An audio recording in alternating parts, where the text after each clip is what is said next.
라오스의 아이가 건넨 한마디에 저는 무릎을 꿇고 말았습니다. 이건 그냥 말이 아니었어요. 마음이었어요. 프랑스의 한 문화 인류학자가 왜 안녕하세요라는 단어에 울컥했는지 지금부터 그 이야기를 들려드리겠습니다. 안녕하세요.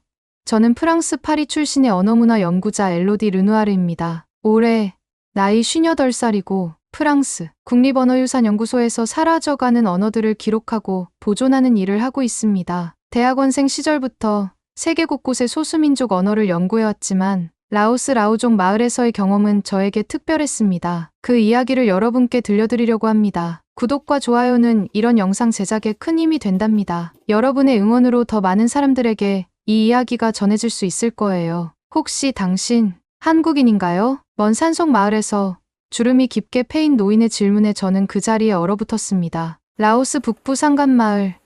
제가 왜 한국인으로 보였을까요? 이런 질문을 받은 건 언어학자로서 20년 경력 중 처음이었어요. 그날은 해질녘이었습니다. 라오족 마을의 중심 광장에서 노인들과 인터뷰를 마치고 정리를 하던 중이었죠. 제 주변으로는 호기심 가득한 아이들이 모여들어 제 녹음기와 카메라를 신기한 듯 바라보고 있었어요. 그때 한 노인이 조심스럽게 다가와 그 질문을 던졌던 겁니다. 혹시 당신 한국인인가요? 처음에는 그저 웃으며 아니요. 저는 프랑스인입니다 라고 대답했습니다. 하지만 그 노인의 눈빛에는 뭔가 더 깊은 의미가 있는 듯했어요. 마치 오래된 기억을 더듬는 듯한 표정이었습니다. 그날 밤 숙소로 돌아와 노트북에 자료를 정리하면서도 그 질문이 계속 머릿속을 맴돌았죠. 왜 그 노인은 저를 한국인으로 생각했을까?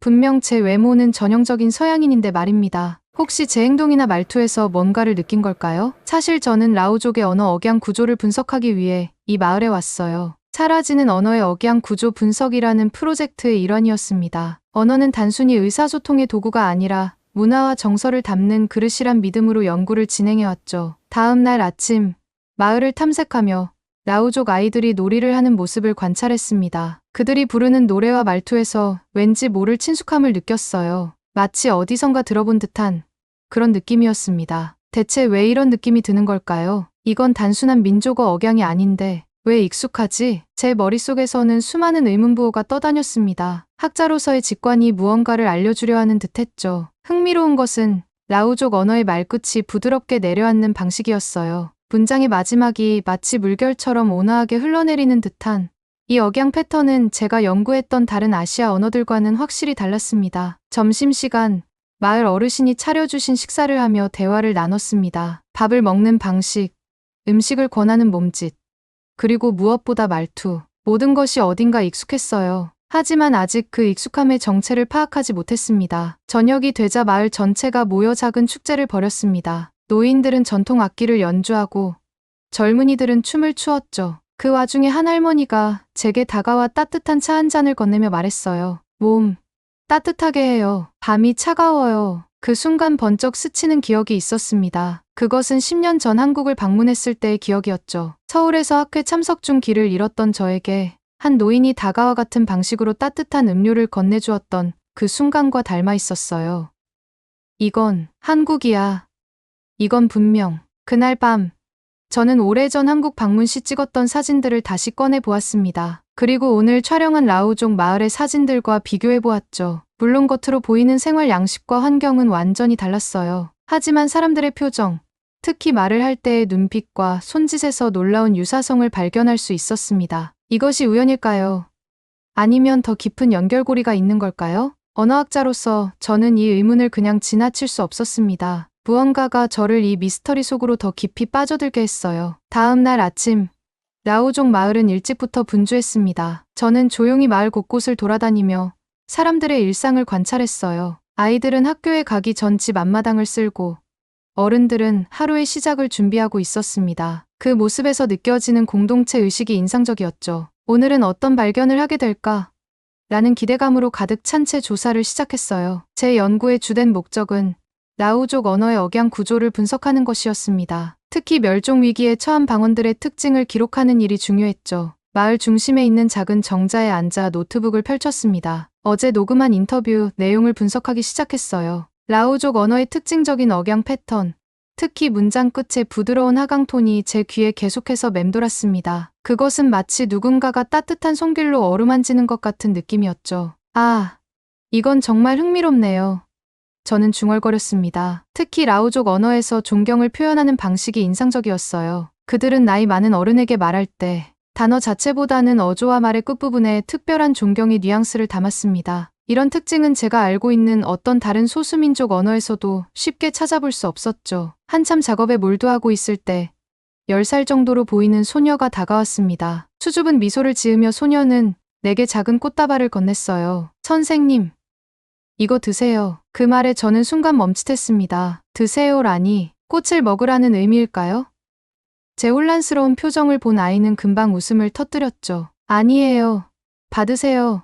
선물이에요. 이 마을에 온 지 이틀째였지만 라오족의 언어가 이렇게 미묘한 뉘앙스를 가지고 있다는 것은 처음 알았습니다. 드세요와 받으세요의 구분이 모호한 표현 방식, 그리고 그 말을 전달하는 아이의 몸짓, 왠지 모르게 한국어의 들이다를 연상시켰죠. 시간이 흐를수록 라오족 언어의 독특한 점들이 더 많이 눈에 들어왔습니다. 그들은 감정을 표현할 때 직접적인 단어보다는 말의 리듬과 톤으로 더 많은 것을 전달했어요. 기쁨, 슬픔, 그리고 특히 배려하는 마음까지 모든 것이 말의 억양에 담겨 있었습니다. 오후가 되자 마을의 원로 중 한 분인 투마 할아버지가 저를 찾아왔어요. 이분은 마을에서 가장 나이가 많고 존경받는 분이었습니다. 투마 할아버지는 제게 앉으라는 손짓을 하셨죠. 엘로디, 우리 이야기 좀 할까요? 투마 할아버지의 라오어는 다른 마을 사람들과 달리 더 깊고 풍부한 억양을 가지고 있었습니다. 마치 오랜 세월의 지혜가 그의 목소리에 깃든 것 같았어요. 할아버지,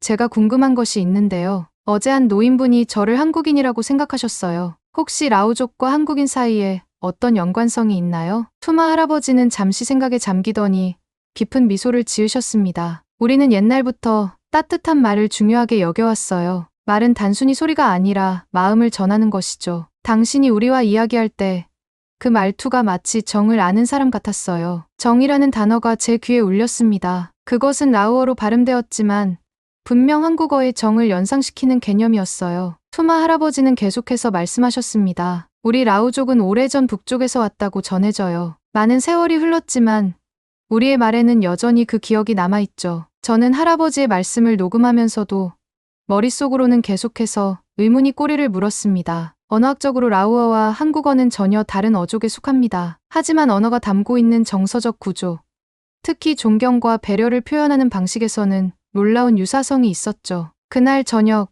저는 제 연구 노트에 이렇게 적었습니다.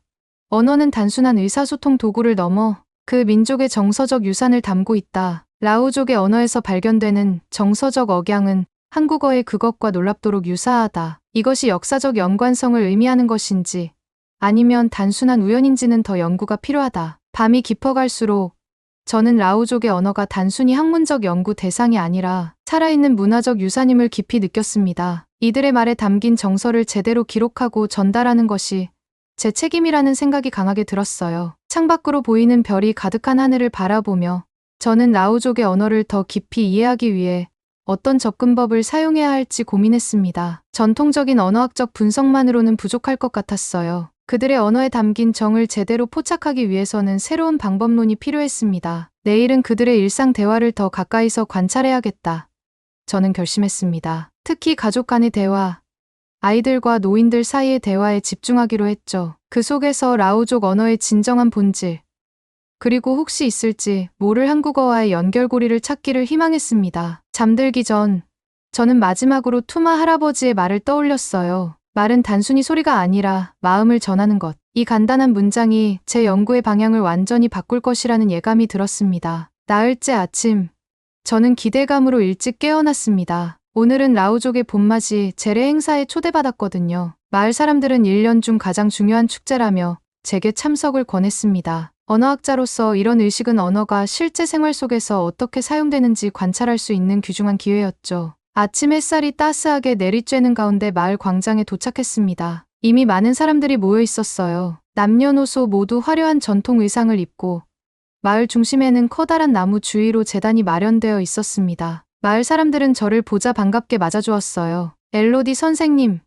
와주셔서 감사합니다. 마을의 지도자인 카이 씨가 정중하게 인사했습니다. 그의 손짓과 눈빛에 담긴 진심이 느껴졌어요. 제례가 시작되었습니다. 마을의 장로들이 나무 주위를 천천히 돌며 기도를 올렸습니다. 그들의 손은 공손히 모아져 있었고 허리를 굽혀 절을 올리는 모습이 어딘가 익숙했어요. 그 모습을 보는 순간 저는 한국에서 봤던 전통 제례와의 유사점에 다시 한번 놀랐습니다. 너무 비슷해. 저도 모르게 중얼거렸습니다. 제례가 진행되는 동안 저는 사람들의 행동과 말투를 유심히 관찰했어요. 특히 인상적이었던 것은 어른들이 아이들을 대하는 방식이었습니다. 아이가 실수로 소란을 피우면 어른들은 화내거나 큰 소리를 내지 않고 부드럽게 타일렀어요. 그 모습에는 깊은 이해와 포용력이 담겨 있었습니다. 의식이 끝나고 마을 사람들은 함께 음식을 나눠 먹기 시작했습니다. 저도 자리에 앉아 음식을 대접받았어요. 찰밥과 함께 나온 발효된 콩 반찬의 맛이 한국의 된장과 놀랍도록 유사했습니다. 또한 음식을 나눠 먹는 방식, 어른들이 먼저 음식을 들고 난 후에야 젊은이들이 수저를 드는 모습도 한국의 식사 예절과 비슷했어요. 이 반찬, 맛있네요. 무엇으로 만든 건가요? 제가 물었습니다. 콩을 발효시켜 만든 뚜바라고 해요. 우리 조상 대대로 내려오는 맛이죠. 옆에 앉은 중년 여성이 자랑스럽게 설명했습니다. 식사 중에도 마을 사람들의 소통 방식이 계속 제 관심을 끌었어요. 말을 많이 하지 않아도 서로를 이해하는 듯했습니다. 특히 노인들은 종종 말없이 고개를 끄덕이는 것만으로도 감사와 만족을 표현했죠. 그 모습이 한국의 어르신들과 너무나 닮아 있었습니다. 오후가 되자 마을 전체가 흥겨운 놀이와 춤으로 이어졌어요. 아이들은 둥글게 모여 전통 놀이를 했고 어른들은 술을 마시며 이야기꽃을 피웠습니다. 저는 한 노인 옆에 앉아 대화를 나누었습니다. 우리 마을에 대해 어떻게 생각하세요? 노인이 물었습니다. 정말 따뜻한 마을이에요. 특히 사람들이 서로를 대하는 방식이 인상적입니다. 노인은 미소 지으며 고개를 끄덕였어요. 우리는 난이를 중요하게 생각해요. 난이요? 그게 무슨 뜻인가요? 저는 호기심에 물었습니다. 서로를 배려하는 마음. 함께 있을 때 느끼는 따뜻함. 노인은 정확한 설명을 찾기 위해 고민하는 듯했어요. 한 가족처럼 서로를 아끼는 마음이죠. 그 순간 저는 다시 한번 충격을 받았습니다. 그것은 한국어의 정과 너무나 유사한 개념이었어요. 단순한 언어적 유사성을 넘어 정서적 가치관까지 닮아 있다니. 이것이 우연일 리 없었습니다. 축제가 절정에 달했을 때 저는 이 모든 순간을 사진과 영상으로 담아두었습니다. 두 손을 모아 절을 올리는 어른들, 찰밥과 된장 비슷한 발효 반찬, 말없이 고개를 끄덕이는 어르신들. 이 모든 것이 한국 문화와 너무나 닮아 있었어요. 해가 지기 시작할 무렵 카이 씨가 다시 제게 다가왔습니다. 엘로디 선생님, 오늘 좋은 시간 되셨나요? 네.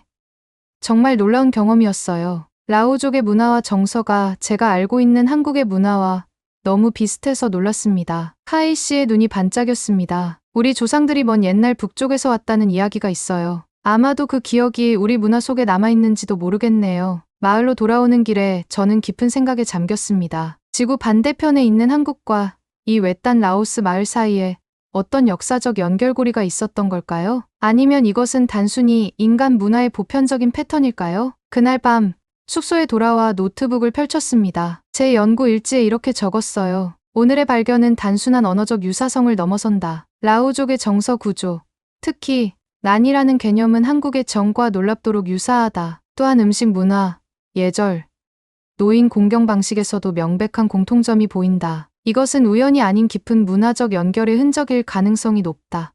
창밖으로 보이는 달빛을 바라보며 저는 라오족과 한국인 사이의 미스터리를 풀기 위한 여정이 이제 막 시작되었음을 느꼈습니다. 이것은 단순한 학문적 탐구를 넘어 인류의 잃어버린 연결고리를 찾는 여정이 될 것 같았습니다. 분명 어디선가 한국이야.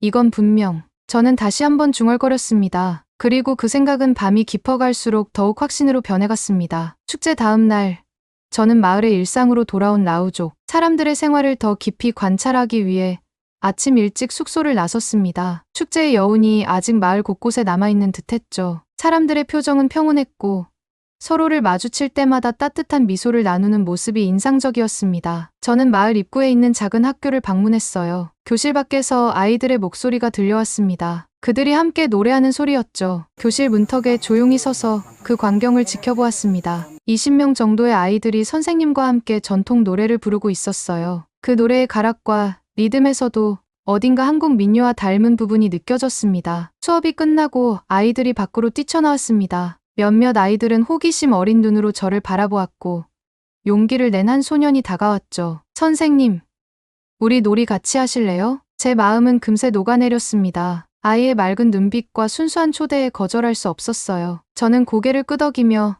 아이들의 놀이터로 향했습니다. 놀이터에서 아이들은 돌을 몇 개 줍더니 원을 그려 어떤 게임을 시작했어요. 그것은 한국의 공기놀이와 놀랍도록 비슷했습니다. 손바닥으로 돌을 튕기고 받는 방식, 그리고 규칙까지 마치 제가 한국 다큐멘터리에서 봤던 그 놀이 그대로였죠. 이건 정말 공기놀이야. 저는 놀라움을 감추지 못했습니다. 선생님도 아세요? 우리는 탕리라고 불러요. 한 소녀가 웃으며 말했습니다. 저는 그들과 함께 놀이에 참여했어요. 서툰 실력으로 몇 번 실수했지만 아이들은 친절하게 다시 설명해 주었습니다. 그들의 웃음소리, 승부의 진지한 표정, 그리고 서로를 응원하는 모습에서 순수한 기쁨이 느껴졌어요. 놀이에 집중하던 중 갑자기 제 발이 미끄러졌습니다. 균형을 잃고 넘어지려는 순간 본능적으로 손을 뻗었죠.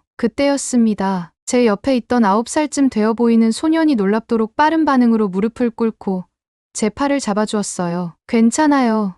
천천히 일어나요. 그 짧은 순간 소년의 얼굴에 담긴 진심 어린 걱정과 배려가 저를 압도했습니다. 말끝이 조용히 내려앉는 억양, 그리고 무릎을 꿇고 손을 내밀던 그 자연스러운 동작. 모든 것이 한국에서 본 장면과 오버랩되었어요. 저는 아이의 도움으로 천천히 일어났습니다. 무릎에 약간의 흙이 묻었지만 다친 곳은 없었어요. 하지만 제 마음은 이미 크게 흔들리고 있었습니다. 고마워.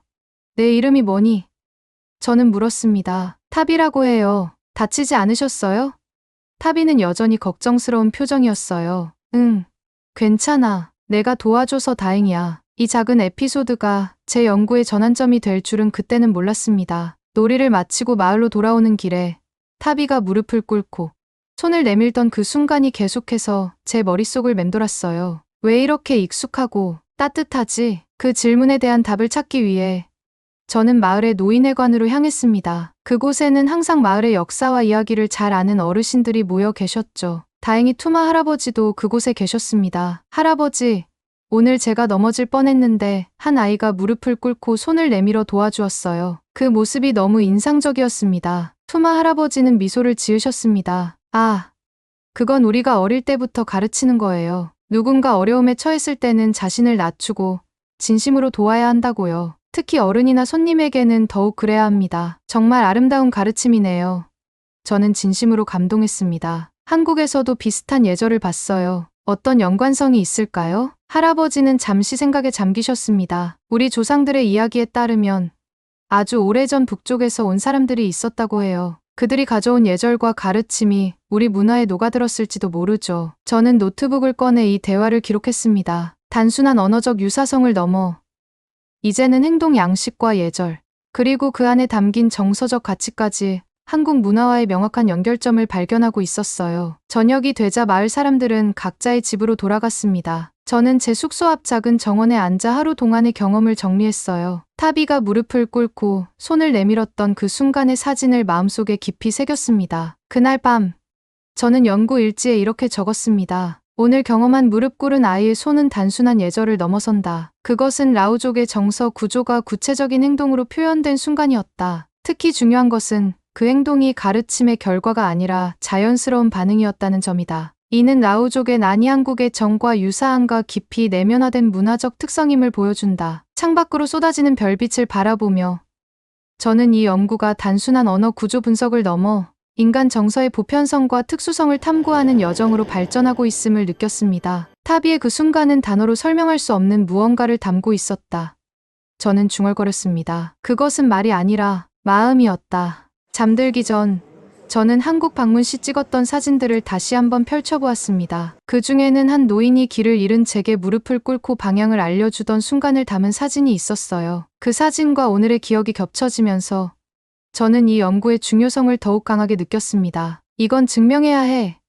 저는 결심했습니다. 단순한 우연이 아니라 깊은 문화적 연결고리임을. 이제 그 증거를 모아야 할 때야. 라오스에서의 조사를 마치고 프랑스로 돌아온 지 2주일이 지났습니다. 파리의 제 아파트는 라오족 마을과는 너무나 다른 세계였어요. 높은 천장과 앙티크 가구들, 창밖으로 보이는 정돈된 거리, 모든 것이 질서정연했지만 제 마음속에는 여전히 라오족 마을의 따뜻함이 남아있었습니다. 책상에 앉아 수집한 자료들을 정리하고 있었어요. 녹음된 인터뷰들, 사진들, 비디오 클립, 그리고 수많은 메모들. 이 모든 것을 하나의 일관된 연구, 논문으로 만들어야 했습니다. 하지만 무언가 계속 저를 망설이게 했어요. 이걸 어떻게 학술적으로 설명할 수 있을까? 저는 컴퓨터 화면을 응시하며 고민했습니다. 지금까지의 제 연구는 언어의 구조적, 음성학적 특성에 초점을 맞추어 왔어요. 어휘 분석, 문법 구조, 발음 패턴 등 객관적으로 측정 가능한 요소들이 주된 연구 대상이었습니다. 하지만 라오족에서 경험한 것은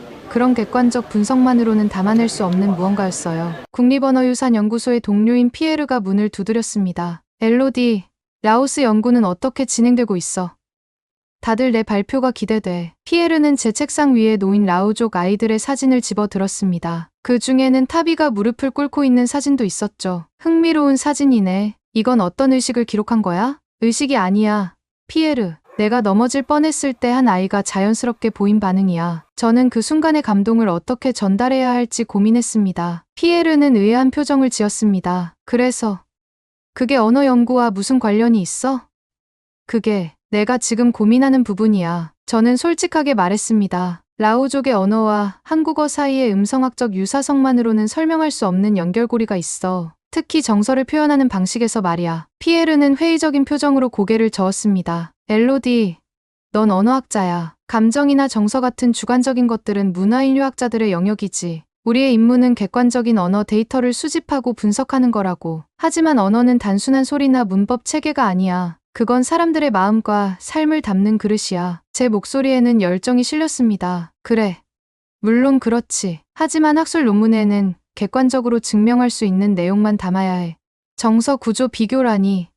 그건 너무 모호해. 피에르가 떠난 후 저는 깊은 고민에 빠졌습니다. 그는 틀린 말을 한 것이 아니었어요. 학계의 기준에서 보면 정서나 마음과 같은 개념은 너무 주관적이고 측정하기 어려운 요소였습니다. 하지만 제가 라오족 마을에서 경험한 것은 분명 실제했고 그것은 단순한 언어적 유사성을 넘어서는 무언가였죠. 창가에 서서 파리의 전경을 바라보며 저는 결단을 내려야 했습니다. 안전한 학문적 경계 안에 머물 것인가?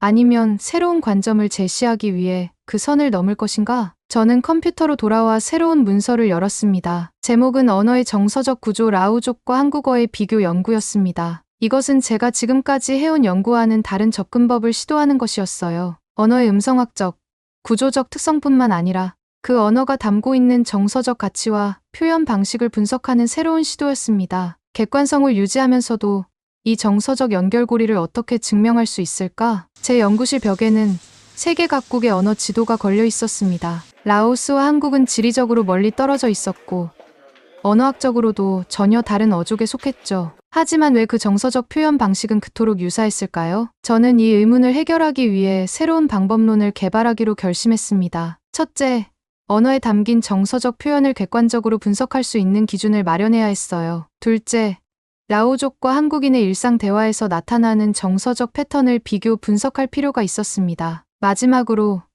이 두 문화 사이의 역사적 연결고리를 찾아야 했죠. 밤이 깊어갈수록 저는 더욱 흥분된 상태로 연구 계획을 구체화했습니다. 이것이 학계에서 받아들여질지 확신할 수 없었지만 제 직감은 이 연구가 중요한 발견으로 이어질 것이라고 말하고 있었어요. 다음 날 아침, 저는 일찍 연구소에 도착했습니다. 소장인 마르셀 교수를 만나 제 새로운 연구 방향에 대해 논의하고 싶었어요. 마르셀 교수는 저를 항상 지지해준 멘토였지만 그 역시 전통적인 언어학 방법론을 중시하는 학자였습니다. 엘로디, 들어와요. 마르셀 교수는 저를 반갑게 맞이했습니다. 라오스 연구는 어떻게 진행되고 있죠? 저는 깊은 숨을 들이마시고 제 생각을 정직하게 털어놓았습니다. 라오족의 언어에서 발견한 특별한 정서적 구조, 그것이 한국어와 보이는 놀라운 유사성, 그리고 이것을 새로운 관점에서 연구하고 싶다는 열망까지 모든 것을 솔직하게 말했어요. 마르셀 교수는 조용히 듣고 있다가 천천히 고개를 끄덕였습니다. 엘로디,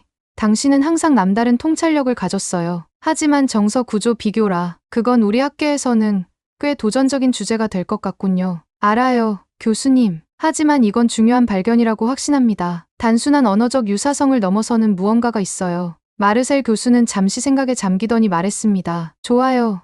시도해보세요. 하지만 객관적인 증거가 필요할 겁니다. 감정이나 정서는 측정하기 어려운 영역이니까요. 네.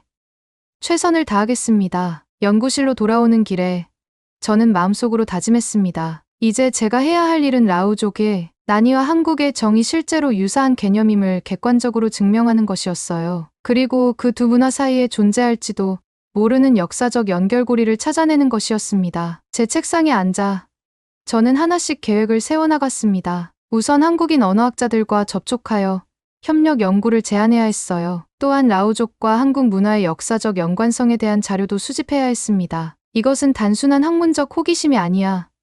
저는 스스로에게 말했습니다. 이건 잃어버린 인류의 연결고리를 찾는 여정이야. 해가 지기 시작할 무렵, 저는 여전히 연구실에 남아 자료를 정리하고 있었습니다. 창밖으로 보이는 파리의 황혼이 아름다웠지만 제 마음은 여전히 라오족 마을의 따뜻한 기억 속에 있었어요. 선을 넘을 것인가?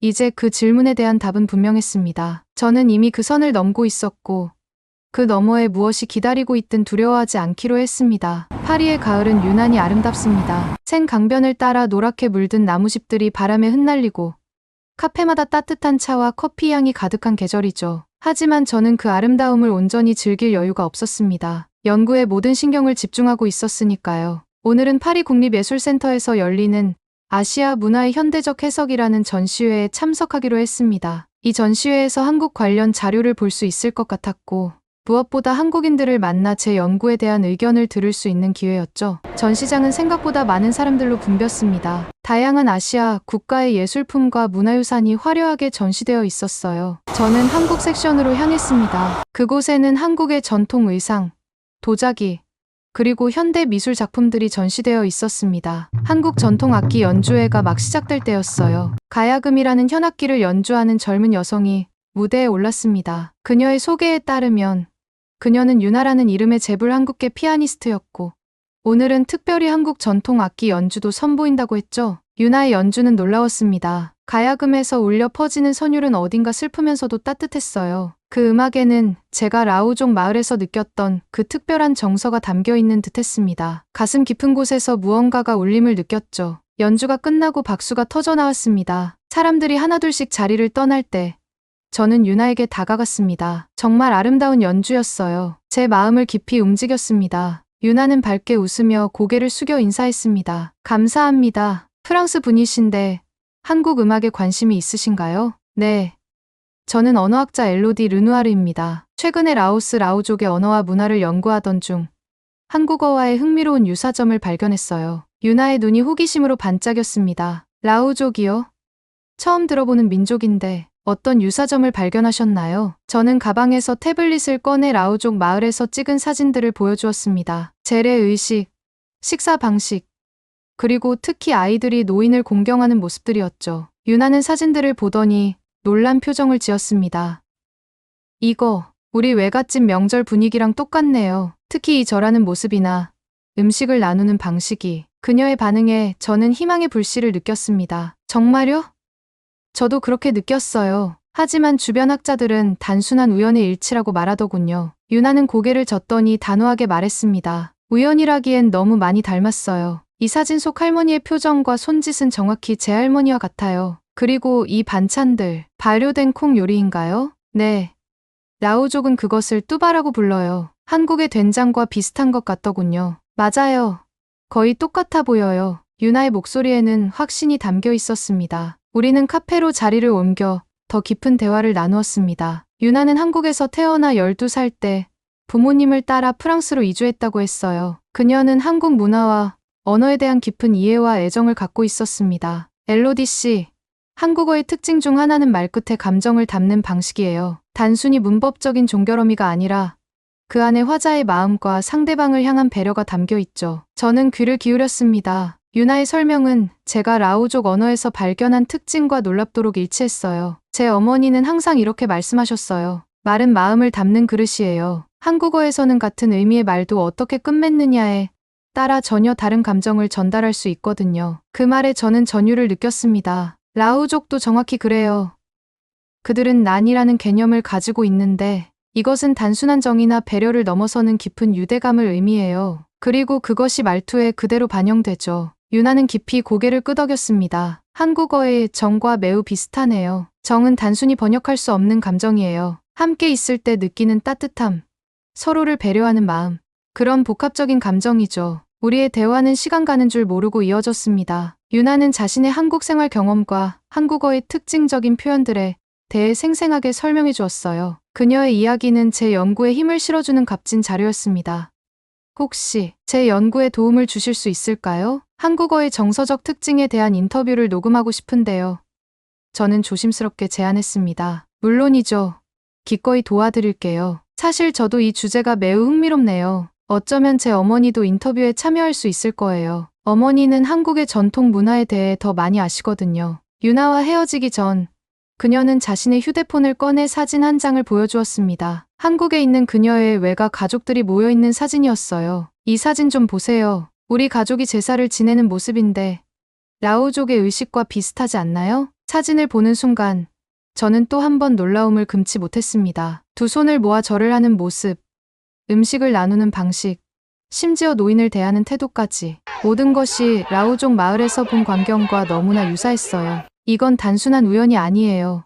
유나 씨, 반드시 어떤 연결고리가 있을 거예요. 집으로 돌아오는 길, 제 마음은 확신으로 가득 찼습니다. 유나와의 만남은 제 연구의 결정적인 전환점이 되었어요. 이제 저는 단순한 직관이 아닌 구체적인 증거를 가지고 있었습니다. 아파트에 도착하자마자 저는 컴퓨터 앞에 앉아 오늘의 발견을 정리했습니다. 유나의 말, 특히 마른 마음을 담는 그릇이에요 라는 문장이 계속 제 귀에 맴돌았어요. 그것은 제가 라오족 마을에서 느꼈던 그 특별한 감정을 완벽하게 설명해주는 문장이었습니다. 이제 증명할 수 있어. 저는 중얼거렸습니다. 이것은 단순한 문화적 유사성이 아니야. 이것은 잃어버린 연결고리, 말끝에 담긴 정이야. 창밖으로 파리의 밤하늘을 바라보며 저는 이 연구가 언어학계뿐만 아니라 인류학, 심지어 역사학에도 중요한 영향을 미칠 수 있다는 확신이 들었습니다. 이제 남은 일은 이 모든 증거와 발견을 체계적으로 정리하여 학계에 발표하는 것이었어요. 다음 주 학회에서 내 논문을 발표할 준비가 됐어. 저는 다짐했습니다. 그리고 그 생각만으로도 가슴이 벅차올랐습니다. 파리 국제언어학회 발표 당일 아침부터 비가 내렸습니다. 회색빛 하늘 아래 생강은 더욱 짙은 색으로 흐르고 있었죠. 저는 창밖을 바라보며 깊은 숨을 들이마셨습니다. 오늘은 제 학문적 경력에서 가장 중요한 날이 될 것 같았어요. 엘로디, 준비됐어? 연구소 동료인 클레어가 제 연구실 문을 두드렸습니다. 응. 거의 다 됐어. 저는 태블릿과 발표 자료를 가방에 넣으며 대답했어요. 클레어는 제 책상으로 다가와 발표 자료를 힐끗 보더니 미소를 지었습니다. 정말 흥미로운 주제야. 특히 이 사진들. 라오족과 한국의 문화적 유사성이 놀랍네. 고마워.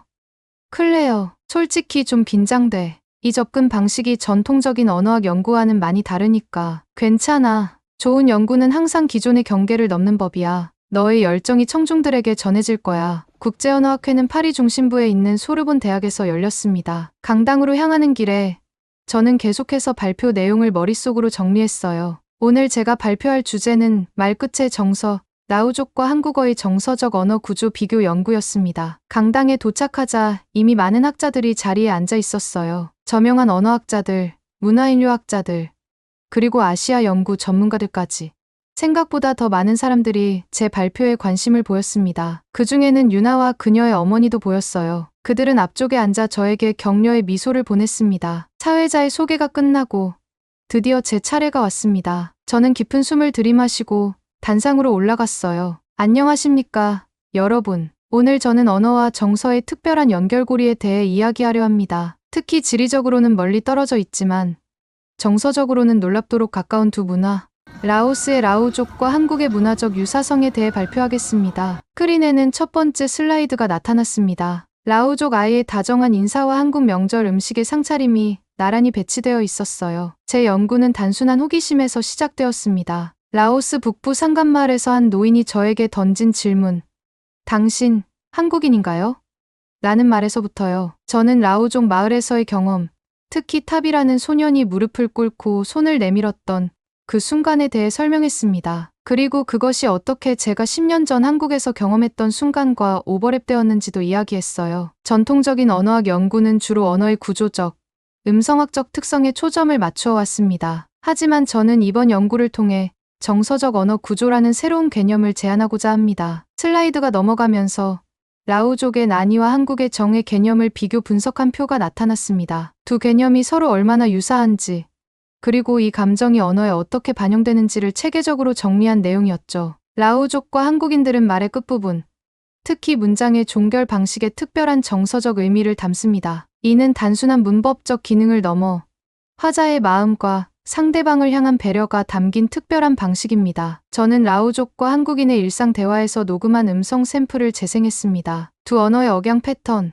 특히 문장 끝의 부드러운 하강톤이 청중들의 관심을 끌었어요. 여러분, 이 두 언어의 음성 패턴을 주목해 주세요. 특히 문장 끝의 억양이 어떻게 포용과 배려의 감정을 담고 있는지 말입니다. 이는 단순한 우연의 일치가 아닙니다. 청중들 사이에서 작은 수군거림이 들렸습니다. 어떤 이들은 고개를 끄덕이며 동의를 표했고, 다른 이들은 의문스러운 표정을 지었어요. 특히 앞쪽에 앉아있던 저명한 언어학자 칼 브라운 교수는 눈썹을 치켜세우고 있었습니다. 더 나아가 저는 이러한 정서적 언어 구조가 단순한 문화적 유사성을 넘어 가능한 역사적 연결고리를 시사한다고 생각합니다. 라오족의 구전 역사에 따르면 그들의 조상은 북쪽에서 왔다고 합니다. 이는 한반도와의 가능한 연결고리를 암시할 수 있습니다. 이 부분에서 청중들의 반응이 더욱 뚜렷해졌습니다. 회의적인 표정들이 많았지만 동시에 깊은 관심을 보이는 이들도 있었어요. 물론 이는 아직 더 많은 연구가 필요한 가설입니다. 하지만 언어가 단순히 의사소통의 도구를 넘어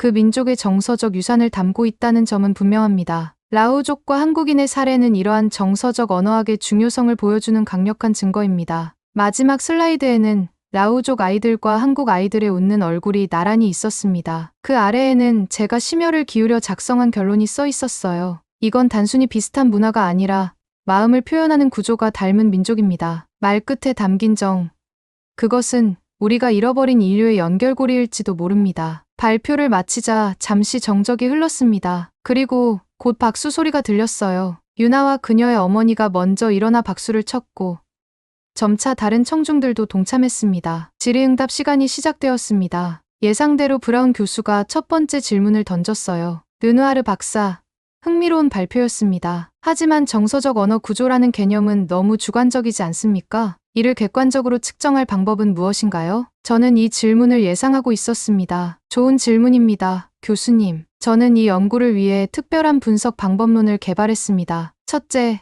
언어의 음성적 패턴, 특히 억양의 변화를 정밀하게 측정했습니다. 둘째, 다양한 정서적 상황에서의 언어 사용을 비교 분석했고요. 마지막으로 문화인류학적 관찰을 통해 이 언어적 특성이 실제 생활에서 어떻게 발현되는지 기록했습니다. 브라운 교수는 반신반의하는 표정이었지만 고개를 끄덕였어요. 다른 질문들도 이어졌고 저는 최선을 다해 대답했습니다. 특히 아시아 언어 전문가들은 제 연구에 깊은 관심을 보였어요. 마지막 질문자는 놀랍게도 유나의 어머니였습니다. 그녀는 조용히 일어나 한국어로 말했고 유나가 통역을 해주었습니다.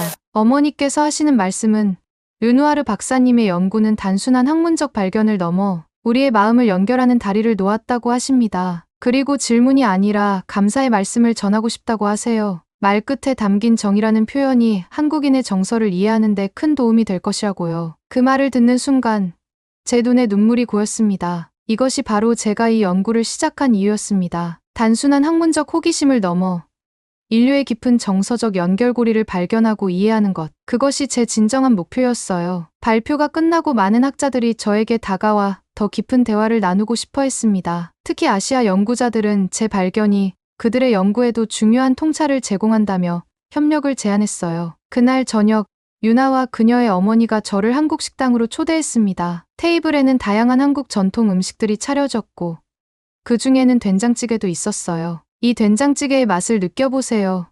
유나의 어머니가 말했습니다. 이것은 단순한 음식이 아니라 우리의 정이 담긴 그릇입니다. 그 말을 듣는 순간 저는 다시 한번 라오족 마을의 뚜바를 떠올렸습니다. 맛, 향, 그리고 그것을 나누는 방식까지 모든 것이 연결되어 있었어요. 제 연구는 이제 막 시작입니다. 저는 말했습니다. 앞으로 라오족과 한국 문화의 더 깊은 연결고리를 찾아내고 싶어요. 유나의 어머니는 따뜻한 미소를 지으며 말했습니다. 르누아르 박사, 당신은 이미 가장 중요한 것을 발견했어요. 그것은 바로 말이 아닌 마음의 연결입니다. 그 순간 저는 제 연구가 단순한 학문적 성과를 넘어 인류의 깊은 정서적 유산을 이해하는 소중한 여정이 되었음을 깨달았습니다. 파리에서의 발표 이후 2달이 지났습니다. 제 연구는 예상보다 더 큰 반향을 일으켰어요. 학계에서는 여전히 논쟁이 진행 중이지만 많은 언어학자와 인류학자들이 정서적 언어 구조라는 새로운 개념에 관심을 보이기 시작했습니다. 특히 한국과 동남아시아 연구자들 사이에서는 제 연구가 활발하게 논의되고 있었죠. 오늘 아침 저는 다시 짐을 꾸리고 있었습니다. 라오족 마을로 돌아가기 위한 준비였죠. 이번에는 단순한 조사가 아니라 더 깊고 체계적인 연구를 위한 여정이었습니다. 특히 라오족의 언어가 사라지기 전에